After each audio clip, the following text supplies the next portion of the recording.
Things.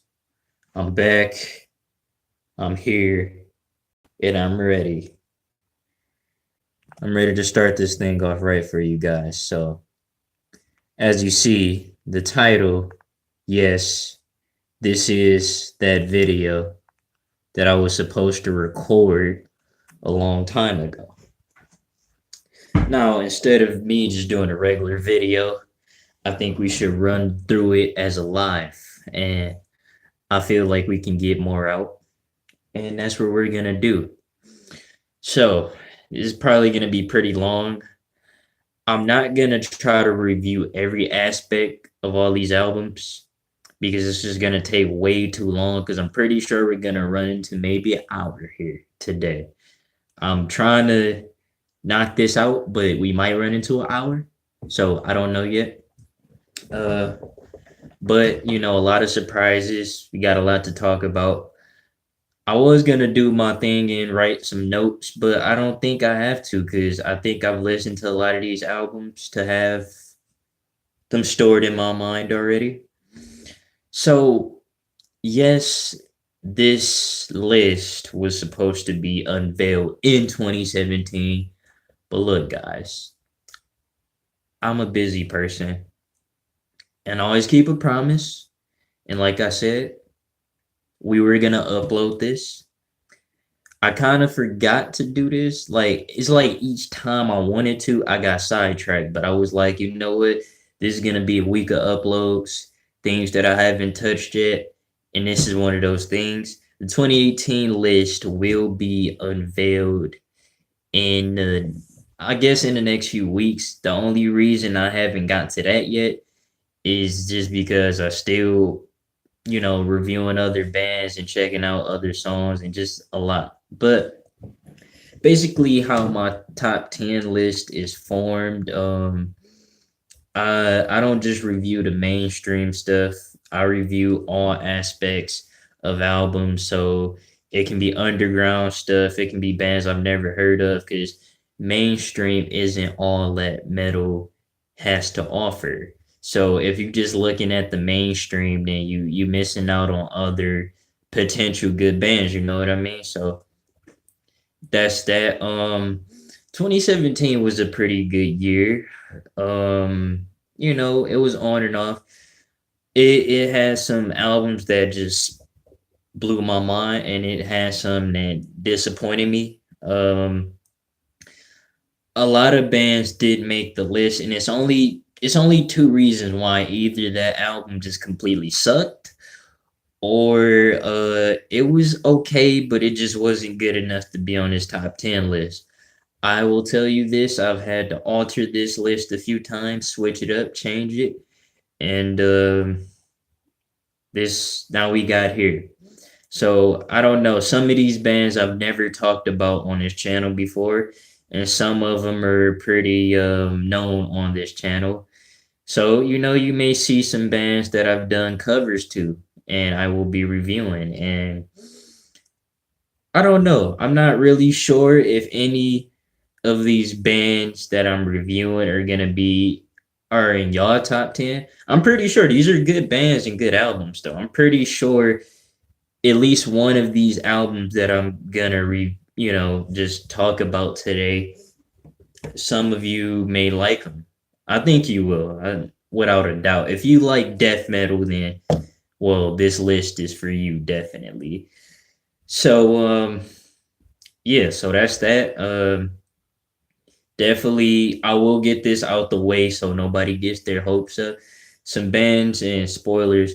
Some bands that won't be talked about today will not be Cannibal Corpse. They didn't make the list, unfortunately. Cradle of Filth definitely didn't. I'll be honest, I'm just not a Cradle fan. I've never really got into those guys, and I don't really find them that amusing. None of their albums, their newer stuff, has impressed me at all. So, of course, they won't be on this list. And then it's a lot of bands that, like I said, like honorable mentions, I guess. I'll get that out the way. Like Dying Fetus. That was it wasn't, I didn't really know how to feel. Like, I like Dying Fetus. The new album, though, I didn't know how to really feel about it. It drew me in, and it was like, I don't know, like it was definitely heavy, which I like, of course, but it's just, I don't know, like halfway through you get into it, then it's just like, I don't know, it's pretty generic, like, I don't know, man. I just couldn't get into it. It's like one of those albums I just couldn't get into. But I mean, of course, everybody, wrong wanna fuck with was an album to check out. Another one that didn't make the list, unfortunately, was Gravedigger, Hill by Metal. Gravedigger is the German power metal band, and they've made really good tracks, but they got cheesier over the years with their material and their content, and just their music in general is like it's the same old story. It's good, but it's like they need to switch it up, and I think they ran out of ideas. So again, they didn't make the list. Devilish Impression, that was another band that I really liked. Now their new album that came out was good. It's just it's one of those bands that I was just getting into, so I didn't really have an opinion for them yet. But I'll definitely be reviewing one of their albums in the near future. So that's just a few to knock out. But now the important part, this damn list we got here of bands, albums, whatever. Now, to start off, I'll say this: most of these bands on this list are death metal bands, and I don't know if that just happened to be a coincidence or what. I mean, I guess it has a mixture. Well, I'm not gonna say. Well, I don't know. Looking at this list, I take that back. I guess it's kind of half and half. It's a lot of death metal bands on here, and then it's mixed in with a little bit of doom and some black metal. So, matter of fact, it's a little bit of everything on here. But like I said, I try to journey through all aspects of albums, not just the mainstream, but the underground stuff. But most of these bands that made it on this list, I want to say a handful maybe mainstream, but it's okay. I never said it didn't have anything good to offer. So, coming in at number 10, this is a death metal band I've never listened to. I think I've heard of these guys before, but it was one of those albums that kind of just slipped through my fingers, and I really didn't get to talk about it. So, number 10, Artificial Brain, Infrared Horizon. So, what did I think? It was a good album, of course. Number 10 spot is not bad. I mean, for a band that I never listened to, for it to make it in my top 10, it's pretty good. It's one of those death metal bands that you can I guess it's pretty conventional. I really like the most of the tracks on there. They get you to sit back and think, and it's like one of those albums that you listen to at night and you never get tired of. You just have it on repeat. The vocals were pretty good. I don't know, maybe some may see it as a pretty generic album. I guess just to me, for reviewing it for the first time, it's pretty good. I can't really say much about it because, like I said, I don't know much about this band, but Infrared Horizon was definitely worth the listen. And I guess if you want to check it out, you should. It's a good album to me, and I always recommend the best stuff. So fucking check it out. That's what I have to say for that one. Now, coming in at number 9, a band this good shouldn't be at number 9, but you have to understand all of these bands on this list are really fucking good. So it's really hard to decide where to place some of these albums by rank. But for me personally, it was just hard. And I really didn't want to put these guys at number 9, but they are in my top 10. So they made it. So it doesn't matter. But kind of angry.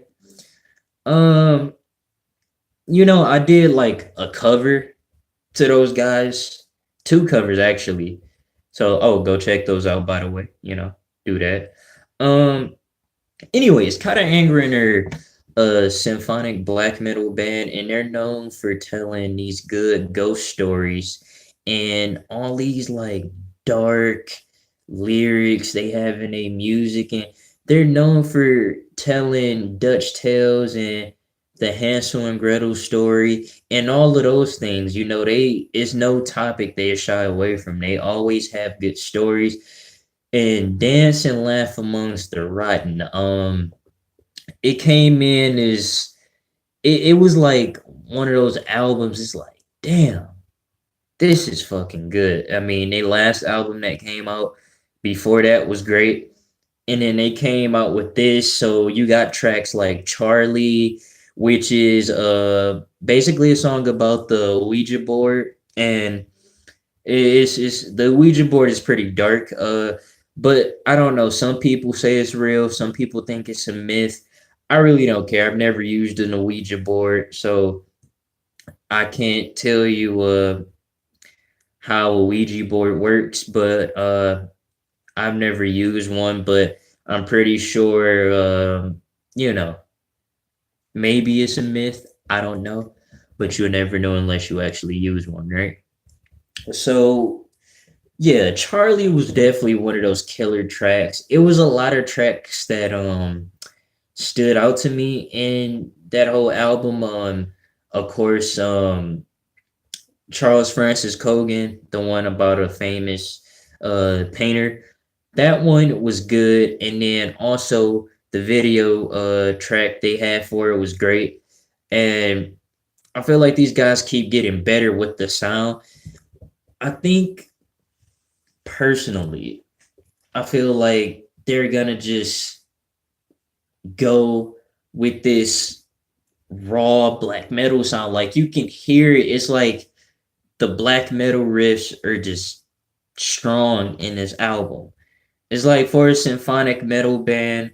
And I don't think these guys definitely don't try too hard. Most people look at it as commercial black metal, but I mean, does it really matter? Like, they're if this commercial, this is the best because most people hate commercial black metal because they say they sold out or it's just it's too mainstream. But like, who fucking cares? I mean, Cat Angren is on Season of Mist.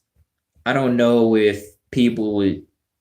Some people still consider them to be an underground band, but they're on a mainstream record label, so they're not underground. But the thing is, and funny fact, Kata Angren was on Adult Swim, so there you go. I mean, they made it after all these years. But what would you expect from a band this good? Not to be in the mainstream spotlight. But yeah, a lot of people get scared when bands like these make it mainstream, but this album it was great. It was great. And if this isn't in anybody's top 10, then I don't know, maybe you missing out or something because this was that album. It was great. Another great track from it was In de Naam van de Duivel, and in Dutch that means in the name of the devil, and that was a great track. Loved it. And it helped because I'm trying to get better at Dutch, so you know, that's a good track to listen to. Um, I don't know. It seems like they're following patterns here. every album they put a bit of a ghost story in it. And like I said, I was talking about the Hansel and Gretel with the this fairy tale. So Dance and Laugh Amongst the Rotten is probably one of the best Angren albums I've ever heard. And I could have it on repeat all night. That's that. So coming in at number 8. Number 8 is another band that I've never really listened to like that. Now I know a lot about it. If you're into Finnish death metal and just Finnish metal in general, well, I'm pretty sure you come across this band a lot. I mean, it's pretty well known band. Well, the main reason is they don't have a lot of albums. It's more of a side project from Isoferum, Winter Sun, the fucking Forest Season. So basically, this album has 4 tracks: fall, winter, spring, summer, and it tells you these stories within all these seasons. That's why it's called the Forest Seasons, right? So I think how the seasons go, it tells it in order.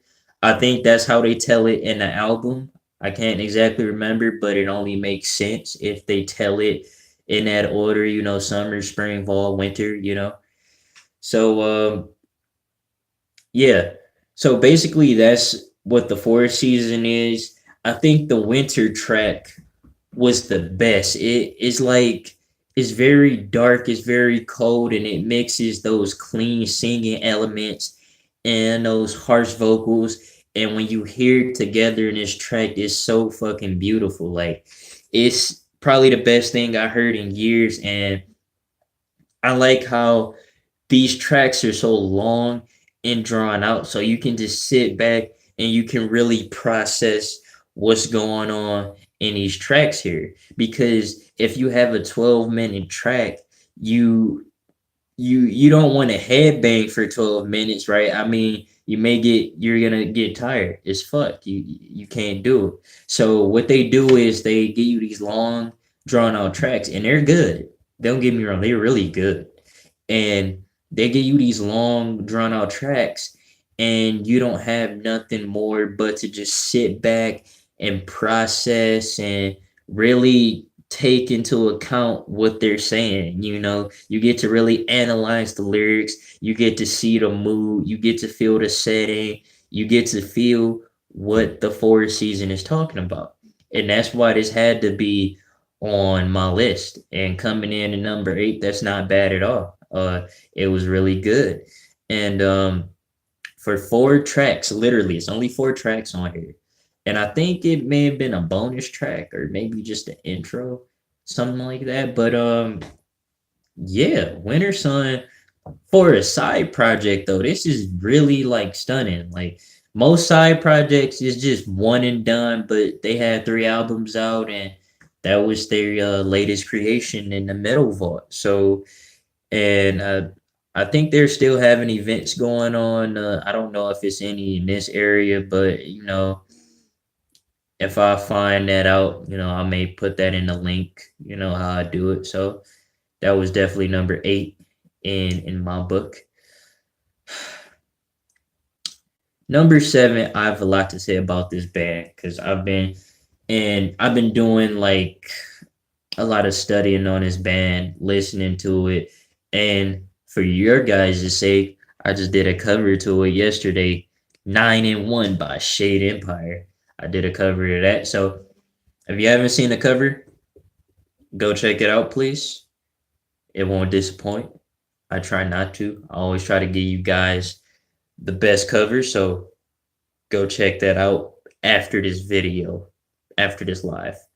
So Shade Empire is a symphonic death metal band. Now, a lot of people consider them to be black metal, but they're not really. I mean, they have this band has been experimental with its sound, but I don't really think you can consider them to be black metal.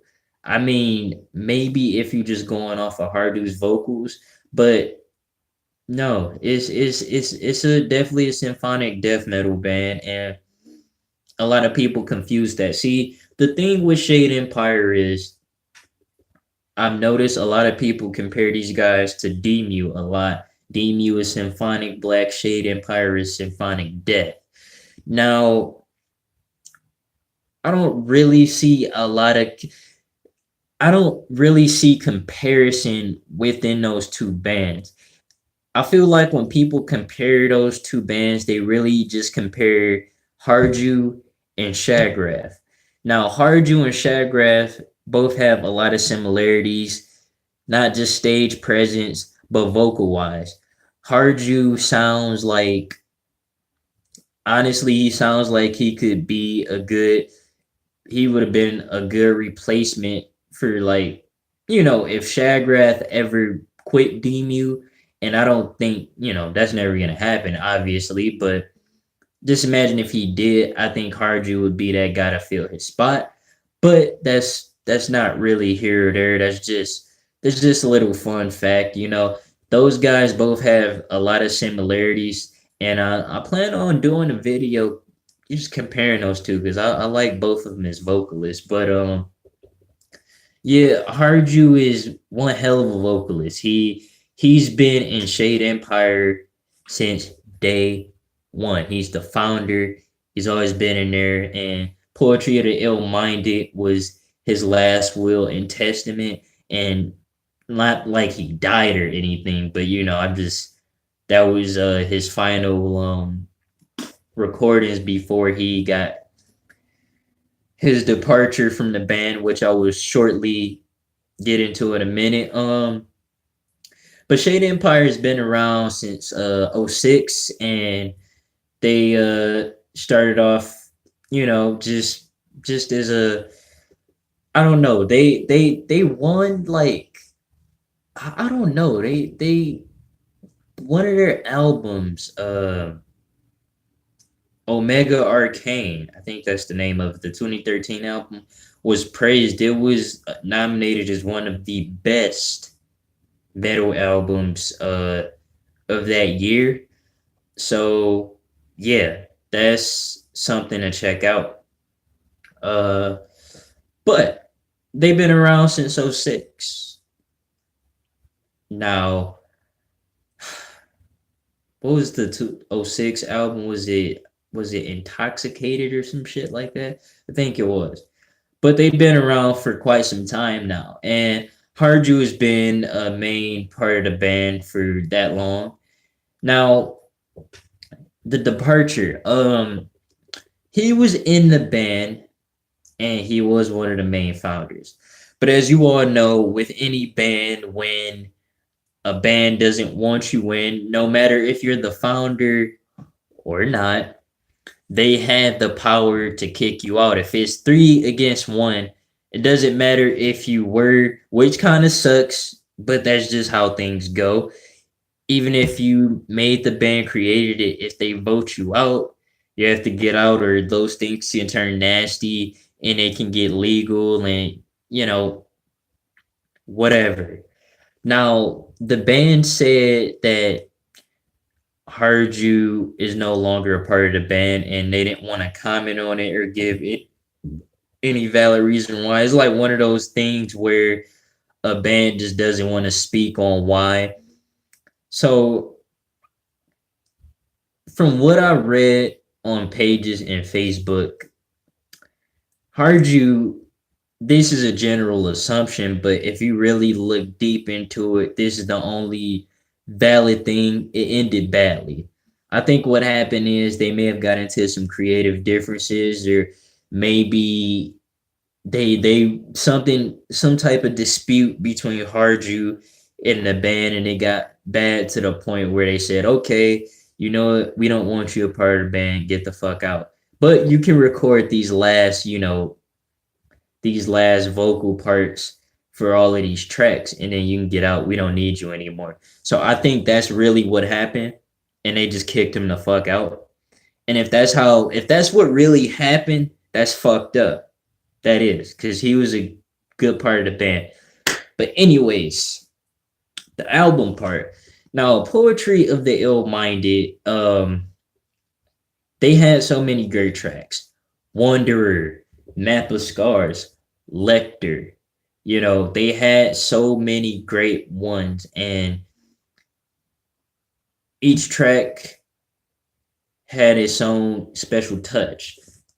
Now, is in previous albums they tell different stories. Their depression, I mean, fuck, my fault. Their lyrics are based on depression, anti-religion, Satanism, I think. Yeah, Satanism and so much more. And in these final tracks that Hard You got to record, you can definitely hear the passion in his voice. Like it's like he knew this was the end for him. He knew after this he was done for, and he gave it 110%. And a lot of people say the vocals don't sound as powerful on here. I'll admit, you know, Hard You sounds a little different. And but most of the tracks, you know, most of the albums that Shade Empire has produced, he sound different in all of them. I guess as far as like vocal wise, power wise, maybe he doesn't sound as powerful as he did in, you know, Nexus Zero or Intoxicated or Synthetic or whatever. Which album is your favorite? I don't know. But I think regardless of that fact, he sounded great. I mean, people's vocals tend to evolve over the years and they take a turn for the better or worse. I don't think it was for a bad thing, but Wanderer was my favorite track on there. I'll definitely do a cover to that sometime in the near future. But they keep this same, the lyrics didn't seem to have that big of a change, which is good. I mean, yeah, they added a few new elements. They are always gonna be symphonic. Heard you also I think he does keyboards as well. So it's not like one of those symphonic bands that has a giant like choir like DMU and all that. These guys just do it all themselves. They do the orchestral elements or whatever symphonic elements themselves. Um, so they do all of that. And Shade Empire going to be one of the greatest, in my opinion, one of the best symphonic black, almost fucked up, symphonic death metal bands out there today. And the lyrics, they're pretty dark in all of them. But it's Lecter was more of a ghost story to me. That track, it had, if you really listen to Lecter Welcome, it really talked about death. It talked about the horror. It talked about a lot of different dark topics in this whole album, Poetry of the Minded. So I would pick it up if I were you, definitely. But yeah. Oh, and also, if you are a huge fan of Jua Harju, vocalist of Shade Empire, check out his side project, Chaos Weaver. I think they should make another album because I definitely checked out Chaos Weaver and I was fucking impressed. It was it was good. It was good. It was industrial elements on it too, but I loved it. Same with Shade Empire. Love it. Now we're getting into some shit.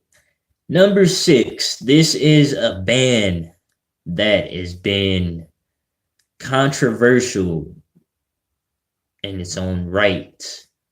Now, if you like German bands, which I do, you know it's a few German bands who have crossed the line out there with some of the songs they made and just the image in general. But Germany is also always known for pushing those boundaries and not caring about what the masses think because they are die hard for their scene. And Germany has the best industrial scene without a doubt. If you think otherwise, you're mistaken. If you want to get into the industrial scene, Germany is where it's at, okay? Now, this band, now, I personally like these guys. Now, if you're like one of those people out there who just are so offended by everything, then you may not like this band, which is fine.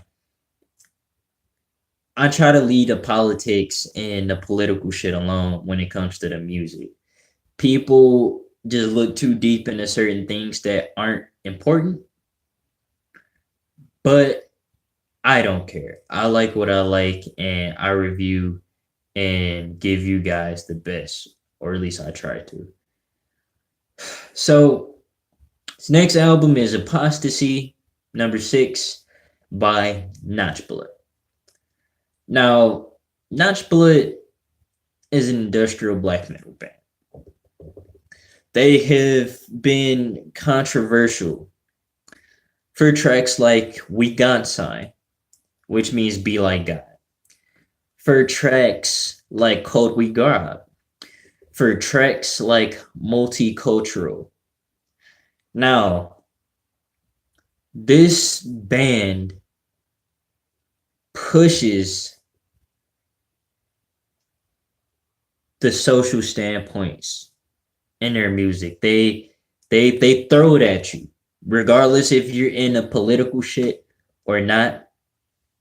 They'll talk about it and they'll make you feel some type of way. Now, a lot of people don't really understand German. That's fine. But those of you that do, some people are easily offended by certain things because they don't understand. They look at some of the lyrics, they look at some of the things these guys do in their music videos, and they automatically say Nazi. They automatically say right-wing band, SJW, social justice warrior, politically correct. They just, some people don't even know what the fuck they're talking about. They just throw it at you because you don't like something that, being politically correct is not always a good thing. I mean, some people is not good at all.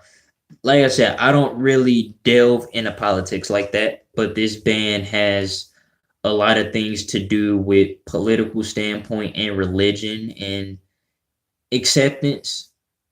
Some people said that these guys hated, like, they didn't like a certain race. I don't think it is. Some people called them traitors to their own race. So this is another one of those bands that have controversy and a lot of negative feedback from just the listeners. And most people look at these guys as some type of right-wing band. I don't really see it that way. The way I see it is this. These guys, they talk about things that are appealing to them. And we're in an era where everybody gets offended by so many things. If you really hate this band that much, I watched the video for Cult We Grab. It depicts them having sex with a dead body, basically. Necrophilia, right? Necrophilia is gross. But nobody really batted much of an eye until they put out Multicultural. Now, Multicultural was controversy because they talked about how they hated Nazis, skinheads, and it really showed how he was just torturing this skinhead in a chair because he was a racist piece of shit. And most people today, they get offended. Oh, well, you can't fight violence with violence. So it's just a lot, right? Multicultural is a good track musically. Honestly, I don't get offended easy. And I don't see why. Like, it's really bringing back extremity and rawness and no holds bars to metal. You people ask for uncensored stuff and metal, Notch Blit is giving it to you, and then you just say, "Oh, I'm offended. I don't like that," or "That's wrong. It's disrespectful," or "These guys are SJW." Like what? Anyways, every track on here was good. From multicultural to their tur is their tur is might is nutty. Oh my gosh, I know I butchered that. Fuck it. Throat's a little dry too. Sorry about that. I'm gonna say that over later if I can. I really fucked up. Sorry, my German isn't bad. I just throat is really dry here. Um. So yeah, that was a good track. Um. It was a bonus track too, man. It was so many isom. It was so many good ones on here. And Lee Foodie Gutter. That was another good one. The track for it, like the video track was pretty funny for it though. So that's something. They have whoever does the video production, it is really, really high quality. Like they got a good budget for their videos. I will say that much. As far as the album goes, it was way at the top of my list, but I just edited and it just managed to be at number 6. So Apostasie. And a lot of these albums I would get really deep into them, but that would take me all day. And I'm just giving you a little summary of what I think of it. But it's definitely some really dark shit. And Apostasie was great, man. Um, you can get into it. And look, before you judge this band, actually look up some of their lyrics and actually listen and stop looking at everybody else and saying this is negative and agreeing with them when they don't even know what the fuck they're talking about. Okay. Number 5. Now, if you don't know, I'm really into doom metal. Whew, hold up, I gotta stretch. I like the Murdoch tattoo. Murdoch tattoo. Sorry about that. If you really into death doom metal, fuck. See, so long. I'm all over the place, man. Thoughts are just gathered. But if you're really into doom metal like me or death doom, you'll like this band. And no, I am not talking about Paradise Lost. So sorry. Oh yeah, Paradise Lost. They didn't make the cut either. I should have said that earlier, but yeah, I'm not gonna get into why though. But it's not important. So this next band is really good. I've never really listened to them like that, but when I delved into this, it was beautiful. Coming in at number 5 is November's Doom, the Hamartia. Now, the Hamartia had so many kick-ass tracks. Borderline was my borderline favorite. Okay. It had so many powerful tracks, and a singer, his voice is so melancholic.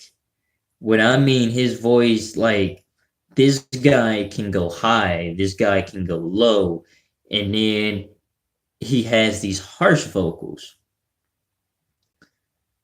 Everything in this album, from start to finish, was great. I would listen to this thing all throughout the summer, and it didn't disappoint. This band reminds me of all the great doom, all the great gothic metal. It's just all that mixed in one. Just imagine Lacrimus Profundere, 69 Eyes, him, um, Paradise Lost, and all these other bands combined. That's what you get when you listen to November's Doom. A combination of doom, extreme doom, ultimate doom, metal, or death doom. When you listen to November's Doom. I'm sorry, but that was like a lot to say. Um, I wasn't disappointed at all. And that's another thing. These guys also have these long drawn out tracks that keep you drawn in the same way like I was referring to Winter Sun. I don't know much about November's Doom, but I know when I listen to it, it just puts me in a better mood. It'd do the same for you. So, tell me what's your favorite Death Doom bands in the comments, guys, because this is probably one of my favorites so far. November's Doom. For me to really get into that, because like I said, I like doom metal. I like bands like Pagan Altar, Reverend Bazaar, stuff like that. Um fuck, what's some more good doom metal? Oh, Solitude Eternus. Like I like those type of bands, those type of doom metal. I mean, Candlemass, everybody is stumbled across them. Those are the type of doom that I like, you know what I mean? So it definitely wowed me.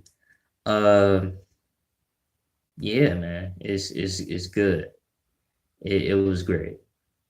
Bell Witch was one of those doom metal bands that did make the list though. So November's Doom, number 5. Hamartia, check it out. Now we're down to the top 4.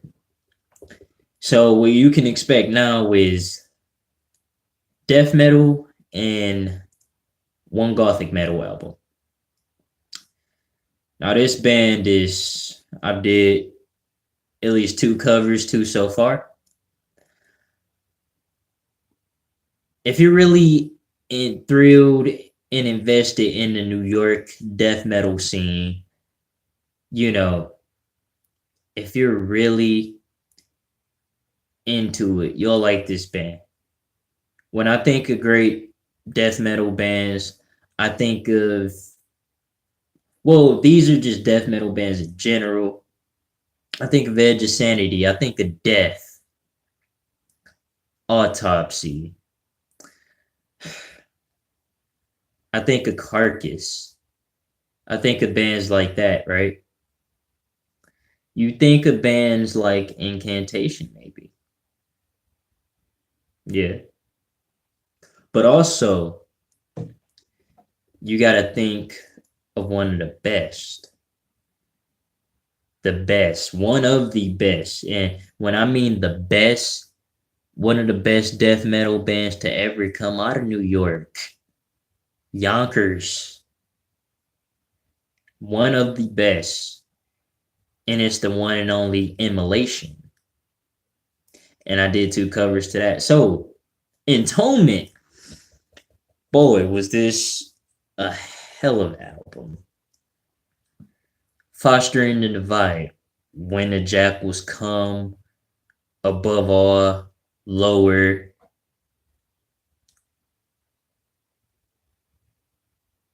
Gets no better than that. All these tracks packed a punch. Immolation gave me that old school death metal vibe. Immolation was probably one of the best death metal. Atonement was one of the best death metal albums to come out. Immolation has been doing this for fucking years, man. Years. Ross Dolan is 50. And this was one of those albums that I had on Non-stop. When I tell you I played this so much that I had to stop playing it, come back to it, play it again, just to get refreshed. I never ran out of plays when it came to this. I mean, it starts off with this badass, sinister death metal track. And then from there, it goes in blast beats. Maybe. Maybe. I don't know. Was it blast beats in this? I think it might have been. It might have been. I'm not sure. Don't hold me to that, because I could have swore I heard some blast beats in this album. But nonetheless, Atonement was good from start to finish. The lyrics were good. The vibe was good. Everything, every fucking riff was like a roller coaster ride. It was something from the gates of hell itself, and I loved every part of it. And I don't understand how anybody who is a serious death metal fan cannot come across Atonement. It was fucking spectacular. I feel like this band is gonna come out with something again in the near future. And even if Emulation just retired and stopped making music after Atonement, I would be satisfied. That's how good that album was. Like, it wasn't a boring moment in there. It was fast, it was heavy, it was dark, it was dramatic in certain parts. And it definitely just showed you that death metal is alive and in well and in living color. And for these guys to come out of New York at that is a plus right there, man. So I love it, man. I can't get over that album. So Emulation and Atonement, if you decide to pick it up, this was my personal recommendation right here. Now, coming in at number 3. This is the part where I can get up now. I actually have a physical copy of this. Just like with Emulation, this next band that I'm going to talk about is kind of on here for almost the same reason that Emulation is. Little different. I mean, of course, the riffs and everything are completely different from Emulation. But this was an album. This was a must-have for me. This was one of those death metal bands that have been around for a long time. And this is one of those bands that have been compared to death itself.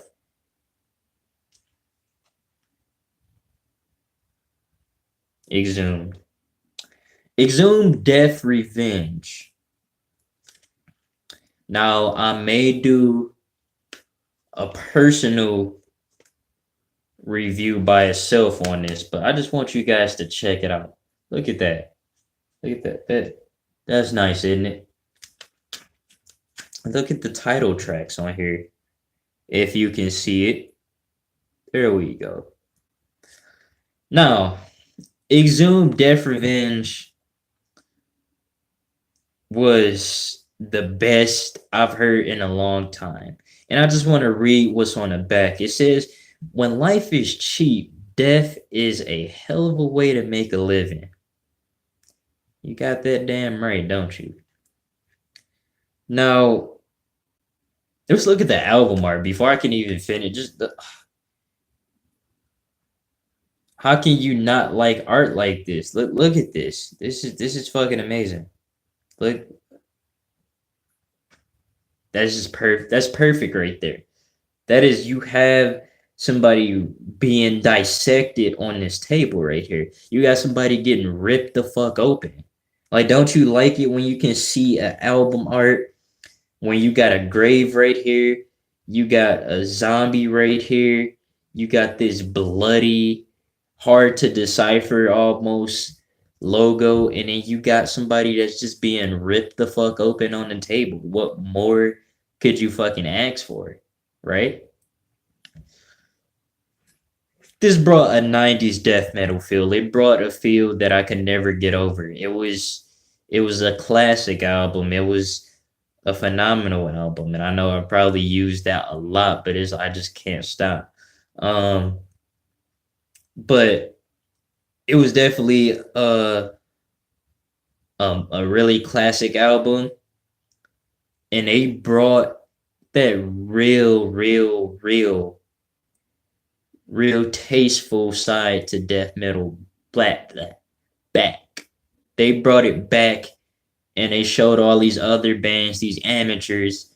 Let me show you what the Kings can do. We're gonna come out with Death Revenge, and we're gonna show all of you that's in the dust how to make good death metal, how to actually play the fucking guitar, how to actually make good intros. The thing is, the one thing that I haven't got to say, most of these intros on these albums that I've talked about today were as good as this right here. This album probably had some of the best fucking intros I've ever heard. Ever heard. If that's even a thing. And some of the best.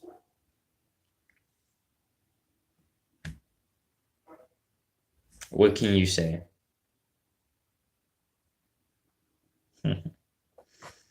Okay. Coming in at number 2. I have another physical copy. Now, this is a band that I've never really got to talk about that much on here. It's a band that was very worthy of being in the number 2 spot. It's a band that I've been listening to for years. See, when you want to be a demon vampire, when you want to live that vampire lifestyle, when you want to be into the gothic, you want to look like a wolf, all of that, what bands do you think of, right? You think of a band that does it better, a band that has this dark aesthetic, a band that pushes that werewolf, vampire, lyricism into their music. So, you think of a gothic metal band, maybe. You think of a band from Portugal. I think of Moonspell. 1755. Sees the back here. And let's just see the inside of it. Nice. And it has a little pamphlet as well in here. So, 1755 Moonspell.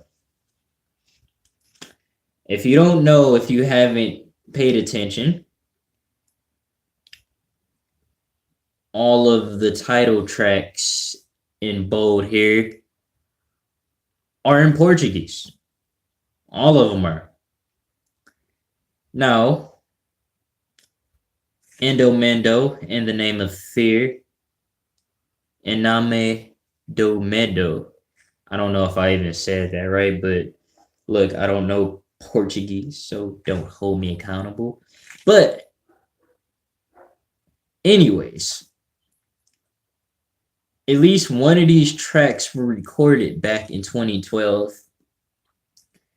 But then they come back and they get this track, some really clean vocals, and they spruce it up a little bit, make it better, make it more heavy, throw in some orchestral parts. They really came back.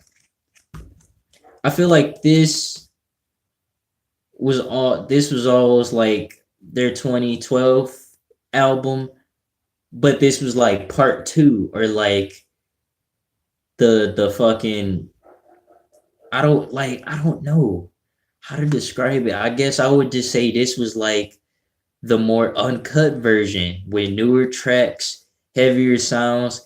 It's like it was the updated version of everything they wanted to do. And the story jumps all over the place, but you see falling buildings, and you see water, and you see shit crumbling, and you see this unholy divide here. This is what a story looks like. This is not just the album. It's not just a record you throw in and say, oh, let me kill like 30 minutes of my time. This is an album to be proud of right here. I would be proud of it. Hell, the devil would be proud of this if he could be. This is art. This is everything that metal album should inspire to be like. If an album isn't this good, I don't want a physical copy of it. This is the best shit I've ever laid eyes on, I've ever heard, and I will probably listen to this again later, maybe. Just for the hell of it, you know? Moonspell, how I was talking about the vampire lyrics and, you know, the shit about werewolves and all that. Seems like they changed a bit. They sort of, in this album, they really strayed away from all that. And now they're making something new. This is like a new chapter, but not really. So they're really coming back, and it's some Spanish. It's some Spanish versions to some of these tracks on here. Like, I think some of these are in English, but I think most of this is just in Portuguese. I think most of this album is just Portuguese, honestly. But 1755. If you don't pick it up, if you don't already have it, you're 2 years too late. So, that brings us to number one.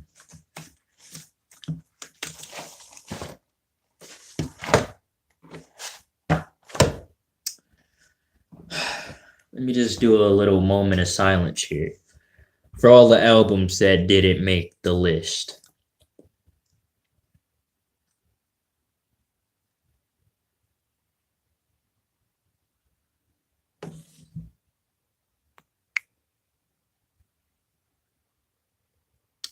Okay, about to wrap it up in a second after we knock this part out.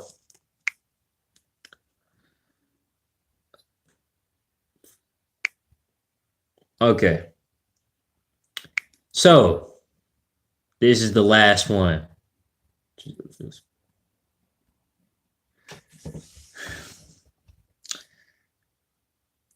Number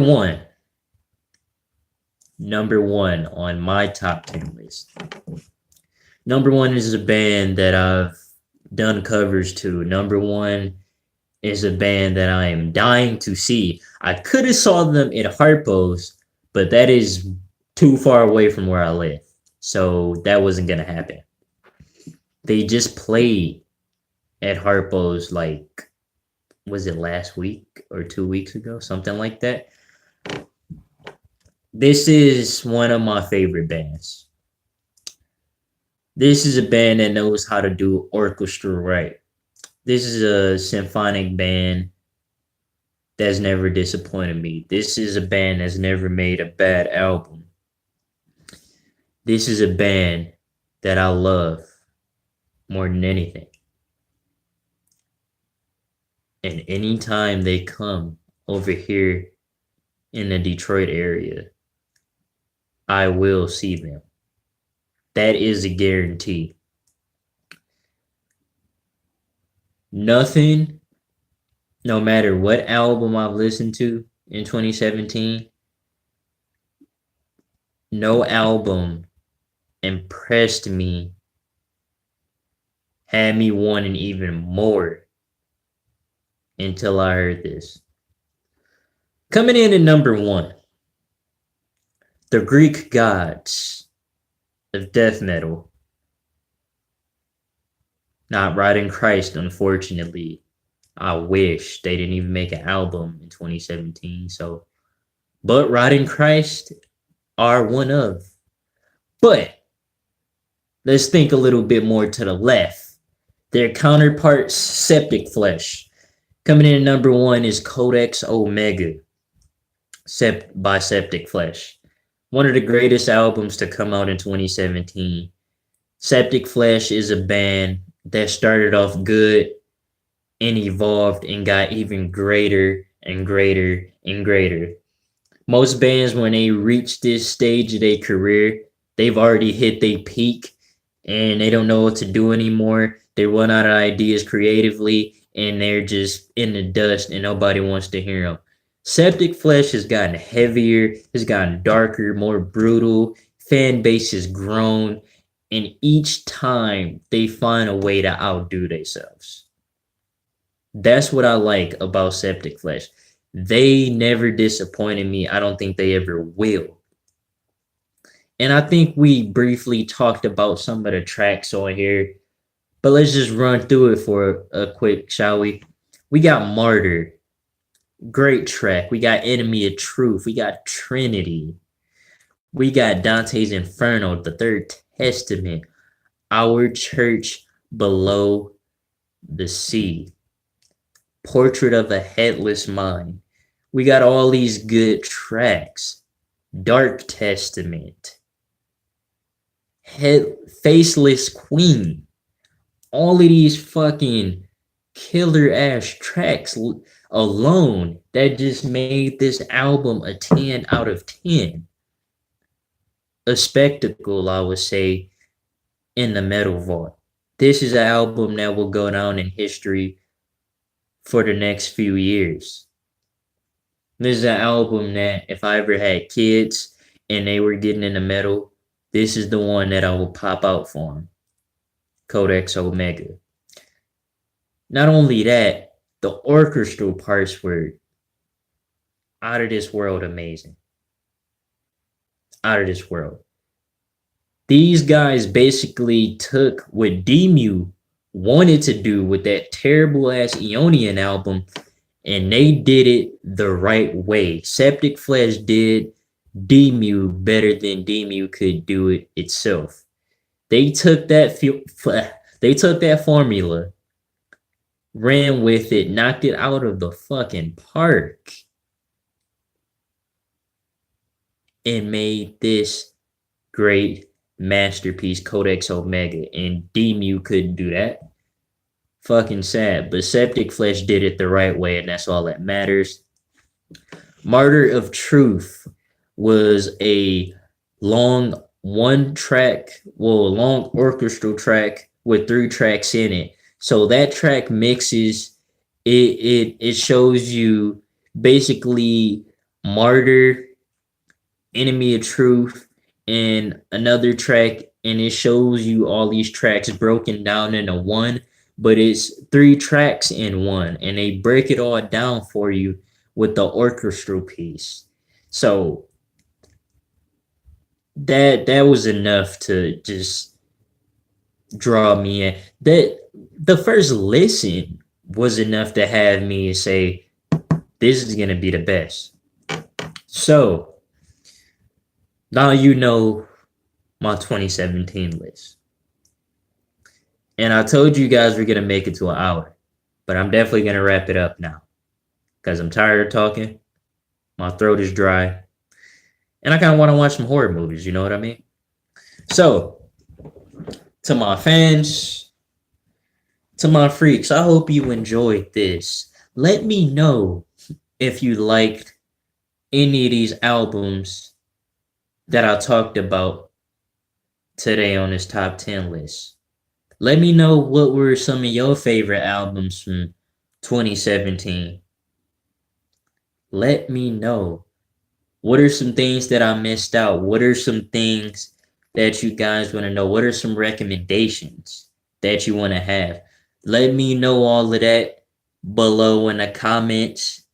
Subscribe. Stay metal. Stay brutal. And most of all, keep being a fan of the channel. And I will see you guys